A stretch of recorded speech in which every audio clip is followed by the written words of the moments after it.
1059 The Region, in partnership with RE/MAX Prime Properties, present On the Market, real estate advice that works for you. Have a real estate question? Call us at 416-335-1059. Tweet us at 1059 The Region or email us at info@1059theregion.com. This is 1059 The Region. I'm Tina Cortez with On the Market, York Region's exclusive radio real estate show. Our expert from RE/MAX Prime Properties is Asif Khan. Good morning, Asif. Good morning, Tina. Now, we begin today with a hot topic. Oh, no, not again. Multiple offers. They're back, and we also have a returning guest, Desmond Brown from RE/MAX Hallmark, and you probably know him from Des in the Six podcast. Des, welcome back. Hey, Asif and Tina, thanks very much for having me. Des, we're hearing a lot of people that are out there looking for a home, and they're up against the bidding wars again. So tell us, what are you seeing downtown Toronto and the beaches area? What's happening? Well, it all comes down to location as usual. So the locations that are hotter than others are getting the multiple offers, but only if the agents are pricing them strategically for those, multiple offers on offer night.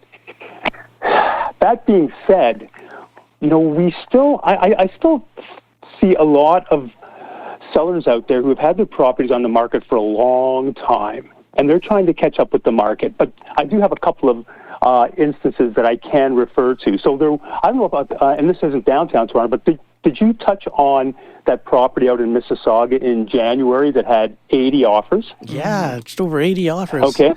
Yeah, 80 offers. So that was pretty wild, right? Well, one of my colleagues had a listing out in the West End just this last week, and they had 51 showings on it in the week. They had, including the open houses, they had 101 people through. Wow. Offer night came, and they got one offer. And they worked with that offer for 5 hours and finally got the deal through.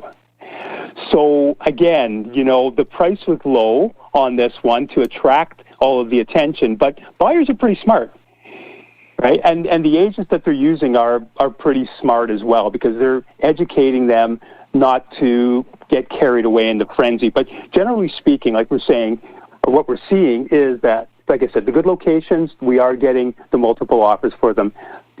We're seeing a lot of properties coming off the market and being relisted again. I think everybody's gearing up for this, after March break for, next week. I think we're going to be really busy again. And you talk about this one property that had multiple showings and open houses and was, priced maybe right, but then came in with just one offer. How do you deal with the seller in that case? Were they disappointed that they put in all this effort and then they had one offer to work with for 5 hours? Yeah, well, according to this agent, yes. But this agent is a real professional, and she worked with the offer that she had, and they hammered it out. They got over asking for it. I don't know exactly what they got, but they got over asking for it is what she told me. And everybody was happy at the end because, the buyers are coming in and they know that it's priced under to get over, right? And then a lot of buyers now, too, and I know, Asif, you were saying at the beginning, and you too, Tina, that, they're coming back. The multiple offers and bidding wars are coming back. They're coming back. In some areas, like I said, in some locations they are, but in others, the buyers are really wily. They're saying, hey, look, I'm not going to compete tonight. I will look at this tomorrow if it doesn't sell tonight. And that almost happened in this circumstance, right? They only had the one offer that they finally hammered out. So, yeah, does the seller get disappointed? Maybe, but it all comes down to how we manage the expectations too. So let's just say we list something at $9.99 and we say, we should be able to get 1-1 for this, and then we get, the 1-1 with just the one offer by hammering it out for 5 hours. The seller's happy. And you're right in that. I say that to other agents too when they call me for feedback or see if I'm coming in for the bidding wars. And I say, you know what, we're going to sit this one out, but if it's available tomorrow, we'll be in on it. And I think that's happening more and more, and especially with when you stated that a lot of houses are being relisted because they didn't sell on offer night, and there's been price changes and they're coming back on the market. And it's not uncommon to see right now maybe a house that's been on the market for 40, 50, 60 days, and it gets an offer, and all of a sudden an hour later, there's a second offer. Yeah, I know there's something about that, fear of missing out, right? It's still out there. It's still there. But let me tell you another one that I know in the Beaches here that's been on the market for a year. And it's on a prime street in the Beach. And they started just shy of $2 million, 1.9. And they've had about 5 or 6 different strategies through the year watching this, okay? It didn't go, they thought they were going to get over 2 because they had it listed there, and then they jacked it up over 2.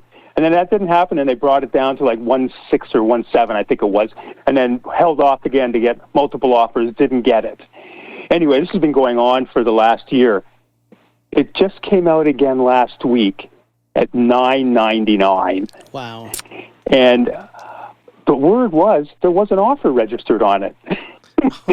So I think they're probably going to finally sell it. For what? I don't know.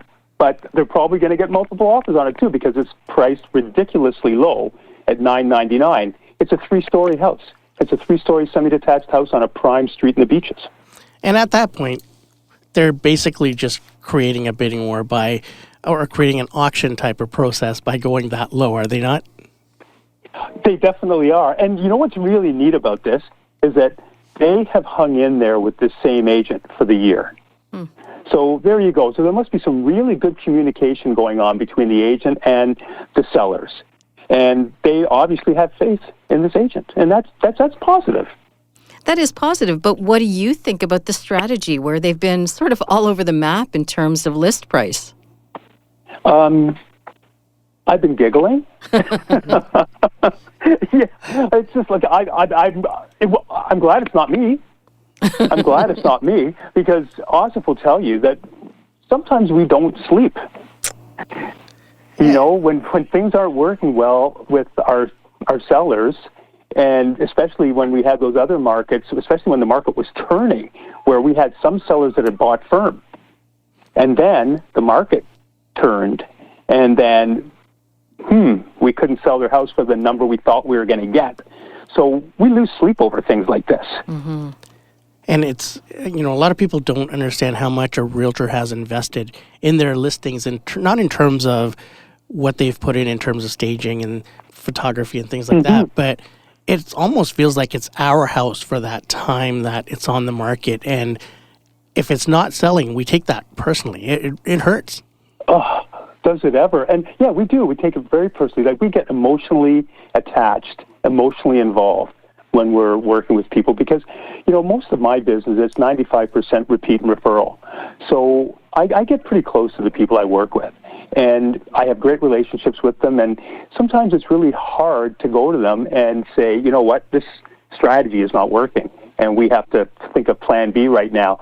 But luckily, they respect my opinion, they respect my professionalism, and they take my guidance.